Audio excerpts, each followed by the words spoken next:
Steve Bannon has really worked up the lefties, man. They are really, really worked up right now.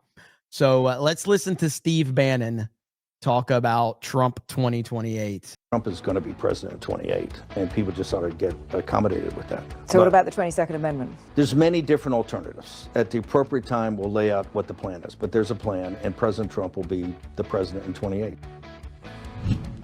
There's a plan. Former White House chief strategist and OG MAGA man Steve Bannon once again claiming Donald Trump will end up with a third term. He is, of course, not alone. President Trump himself has suggested running again multiple times. He is even selling Trump 2028 merch, both online and at the White House. The demolition of the East Wing this week has also added some fuel to this fire. Would you totally renovate a house that you were about to move out of? It all comes as President Trump tries to assert new authority over elections and putting election deniers into positions of power. My panel and our arena text chain are back. Brad Todd, is President Trump going to run in 2028? No, and he doesn't think he can.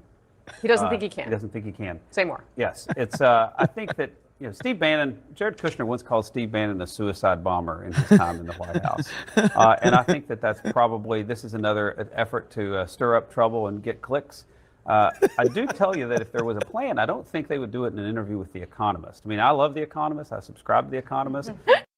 They know exactly what they're doing, and it is upsetting all of the right people. But that's not where this news would break. What do you think, Adrienne?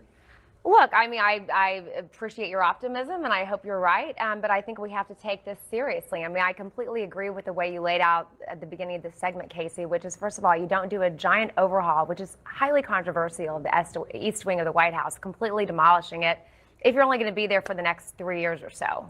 So that feels a little, iffy there. Maybe he plans on attending many balls there. Yeah, perhaps. Maybe he's looking It's a legacy. to some Vance Rubio balls in like 2029 and 2030 in his own mind. But look, I think that's something that we should all take very seriously. It's certainly something that legal scholars, both independent and within the Democratic Party apparatus, are looking at very seriously. We've been looking at this for a very long time because what we don't want to have happen is get caught flat-footed and not have a plan in place should he actually decide to go forward with this. I should say, as I'm covering the White House, I know reporting that there's the plan that Bannon is describing here, and I think it's important to emphasize the former when you introduced him to as a former strategist in the White House who's on the outside here. But look, we have heard the president muse about this, joke about 2028. He has the hats as well. And we wrote earlier this year that even if there's not a concrete plan here, there is a political strategy. He's often thrown out 2028 when his White House is being criticized for a certain issue or a certain crisis. So then there's a distraction.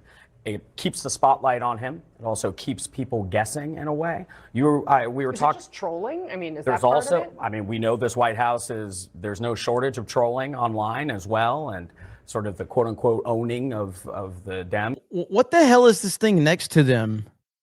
That's the word trolling. They're messing with us. It's not real. And even if it is, it won't work. What the hell is this? I don't even know the arena text chain.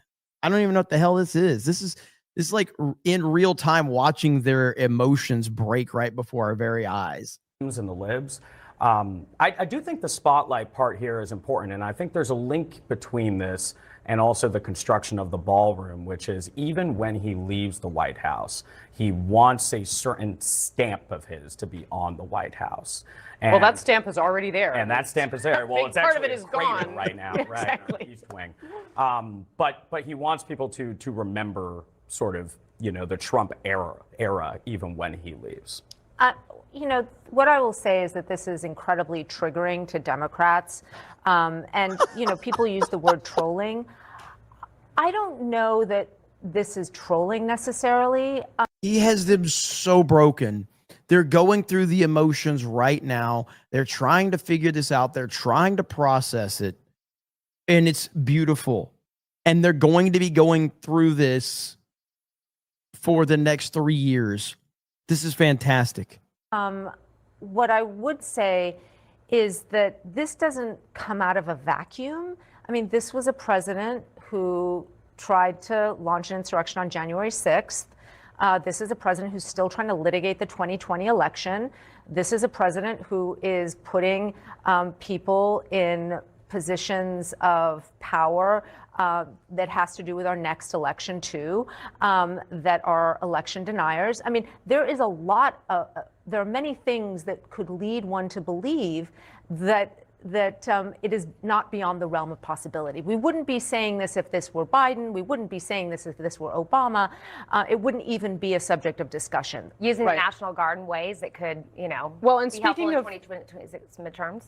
Adrian, speaking of the way that things become part of the conversation, this was Maggie Haberman talking to Vanity Fair. She says this: he clearly enjoys knowing that it bothers Democrats. That he says this about a third term. Dude, he's saying it like you guys are being told the playbook and you're still walking right into the trap because they don't have the ability to think beyond their TDS. They don't have it. But there is a troll aspect. But the thing with all of his trolls is they start out that way, like Canada as a 51st state, and then he socializes them. They take on a life of their own, or he breathes more of a life into them. I mean, Maggie is queen of covering Donald Trump, and she knows what's going on in his brain, and she's a great analyzer of his thoughts. I mean, this is the playbook that we've seen him play out. I mean, he just laid it out there very succinctly. He also talked about Greenland. Let's not forget that that's still out there in the ether, that, he's attempting to acquire that land. It's something we have to take very seriously. And I think that oftentimes people, especially a lot of the MAGA Republicans, like to sort of laugh it off and call us snowflakes and say that we're, it's a joke and we're taking it too seriously. But at the end of the day, the way that was just laid out is exactly why we do take it seriously. These are real threats. There's this AI video from as recently as over the weekend where the president is, doing a version of this trolling thing. I mean, Brad, why are they doing that? Well, we've never had a president who has such an acute understanding of how to rewire the brains of his enemies 5 times a day. And by doing so, you keep them off their game. You keep them talking about things that don't matter. Oh, I got to hear that again. It's so accurate. Thing. I mean, Brad, why are they doing that? Well, we've never had a president who has such an acute understanding of how to rewire the brains of his enemies 5 times a day. And by doing so, you keep them off their game. You keep them talking about things that don't matter. And I think that there's a lot to the way he does this. He knows his use of the internet helped propel him more than Steve Bannon did to be a president in 2016. And I think he continues to do that. He understands internet culture. It's a throwaway culture, right? You do things, they get thrown away, people laugh, you own the moment. But I think the problem here is that you're making the same two different. The fact that he can say that all while being a victim of Trump is the most hilarious thing ever. He knows the game, but he still continues to be played by the game. Arguments all the time. One argument is, oh, he's just trolling and it doesn't matter. And the other argument is, oh, but he said it. When he does things that he says, then it's like, but look, he said it, and we should just agree with that. Aren't you the OG, take him seriously but not literally? Right. It should be taken literally and not seriously. I mean, you can't you're always trying to have it both ways, and I think that's what is. Well, we should take him literally because we are watching this play out, obviously in the courts and the DOJ too, when he's going after his political enemies. I guess he would do that. I guess we're going to find out. Former Trump Svengali Steve Bannon today hinted that President Trump might run for president again, even though the U.S. Constitution doesn't allow for such a thing, in 2028. Take a listen. He's going to get a third term. So Trump 28, Trump is going to be president in 28, and people just ought to get accommodated with that. So what about the 22nd Amendment? There's many different alternatives. At the appropriate time, we'll lay out what the plan is, but there's a plan, and President Trump will be the president in 28. There is this kind of wacky theory that J.D. Vance will run for president with Trump as his vice president, and then J.D. Vance gets into office and flips it. But do you think Bannon actually believes this, or is this just trolling? I think he was with The Economist there. Trolling is the word I would have used, Jake. I mean, I don't know any serious, smart conservative that listens to Steve Bannon. I mean, he's a crazy person. I think this is a troll. I think they love trotting this story out every few months between the 22nd Amendment and the 12th Amendment, which says if someone's not eligible to be president, they cannot eligible to be vice president. It's going to get blocked. And the states control who's on the ballots. You'll have states like California and Colorado who will just not list Donald Trump on the ballot as the presidential candidate in 2028, and that'll be the end of it. So I think they love laughing at people and getting everyone all riled up, but at the end of the day, it's not going to go anywhere. Well, you know, you mentioned that this is a crazy person that no one listens to, and yet this is a person that has a huge platform that people actually do listen to. I think a lot of people in MAGA world listen to Steve Bannon. They do, and I whether think they should is another matter. But exactly. And I think you know, even though all the case that you outlined and why Donald Trump cannot be on the ticket are all the reasons. I mean, this is not constitutionally possible. I still think you have to take it seriously. I mean, they are bending the levers of power and the courts and the legal system to their benefit. And I mean, while I don't think a Trump third term is possible, I still think it's something that Democrats should take seriously. I think after January 6th, you got to take it all. Yeah. Of course, bringing January 6th up into it. Of course, always bringing January 6th. This is their game. Another segment. This is how broken they are over this. Enough to know you don't just flip off what he is saying. She has got to be one. Her voice is so fucking annoying. She's got to be the most annoying person in all of news media. Do you think that this is actually something that they're going to try to attempt, and should they? No. I mean, Bannon has no formal involvement with the Trump White House, and if you look at all the stories, the White House declined to comment. The White House rarely declines to comment, so this is him Although out on his own. I would argue the White House response ought to be, no, the president is going to follow the Constitution. He will not be running for a third term. No formal involvement. I don't know. With the White House. I'm going to dispute this just a little bit. The weeks leading up to January 6th, Steve Bannon was saying all hell was going to break loose if Donald Trump was not necessarily, they didn't certify the results for Donald Trump. Look at what happened. We had an insurrection. Since then, and I mentioned, as I will, as much as I can, is he has not only pardoned 1,600 people that are out on the loose and waiting for their orders. And when Steve Bannon says that Donald Trump is potentially going to serve another term, he is sending a signal not only to those 1,600 people that rioted and caused an insurrection at the Capitol, but all of MAGA. And so my hope is that we will have a Supreme Court that will end up stopping this. But I actually think that Steve Bannon truly believes that this is the case, and he's sending a signal to MAGA that Donald Trump should be the president of the United States in 2028. Let me play, you brought up the Supreme Court. I'm going to play for you what Amy Coney Barrett said in an interview recently when she was asked about this issue. Listen. The 22nd Amendment says you can only run for office for 2 terms. True. You think that that's cut and dry? Well, that's what the amendment says, right? You know, after FDR had 4 terms, that's what that amendment says. She sounds like someone who thinks that this will come before the court and doesn't explain more on the legal sort of underpinning of this. Well, there's not much to explain. It's pretty clear. I mean, you can't. I agree. So I don't know why you would want to talk it to death. Why do you think Steve Bannon keeps saying this, and that Trump keeps putting the to upset you? Well, all that. He keeps it in the on the hats and stuff because he's trolling his opponents, and he knows how crazy it drives them when he does these kinds of things. Bannon, I don't know him personally. I don't know him well at all. Maybe he believes this, maybe he doesn't. I just know what the Constitution says. I know what most Republicans would think about it, and I know what the Supreme Court would do about it. So I don't really think this is serious. Just to get it on the record, Scott, if this came up and there was a real attempt to give Trump listen to how serious that they are, so paranoid over this. By the way, just for the record, I want to be clear that as a person that respects the Constitution, I fully support Trump 2028. I fully support Trump 2032, 2036.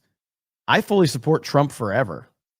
Third term, would you be for it or against it? I'm long on the record of opposing violating the 22nd Amendment to the Constitution. This is kind of interesting. You know, Maggie Haberman, she's covered Trump for a very long time, so she understands how this works. And she agrees with you on the trolling. She says he clearly enjoys knowing that it bothers Democrats that he says this, and there's a trolling aspect to it. But the thing with all of his and that's got to be the answer every single time that these libs ask you about it. You say, "I fully support the Constitution.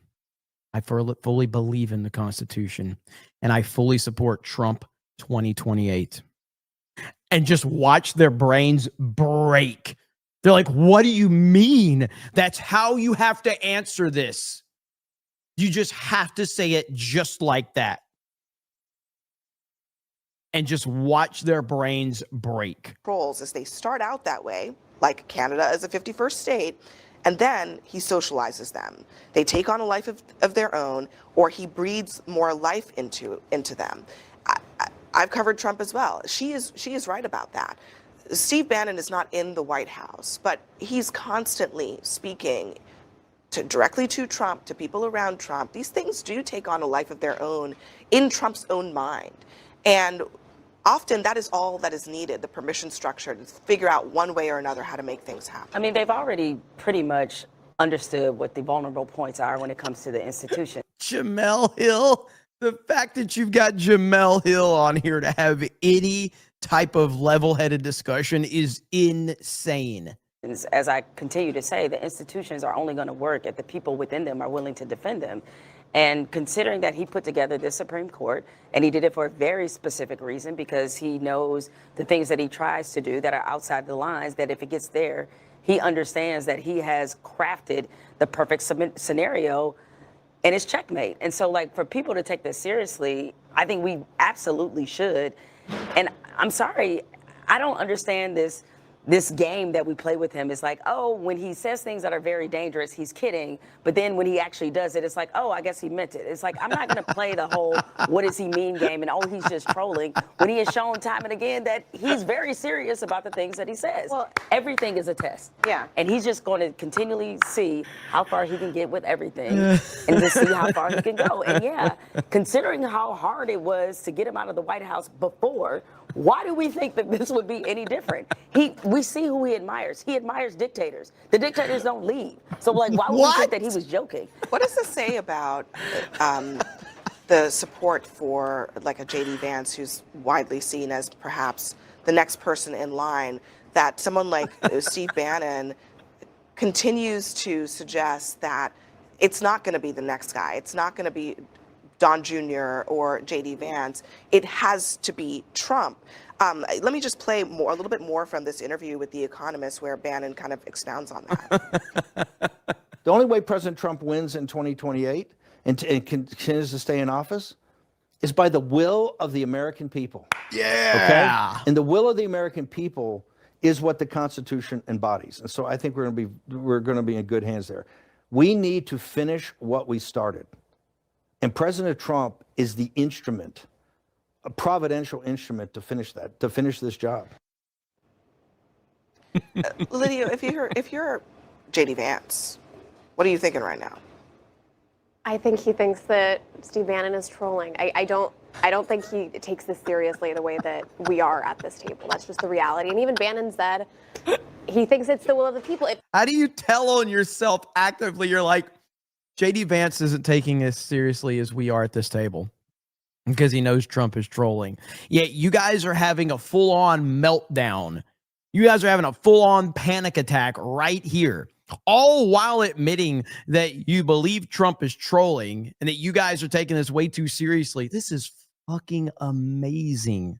Trump's ability to control his haters' emotions should be studied for the rest of history. It's incredible.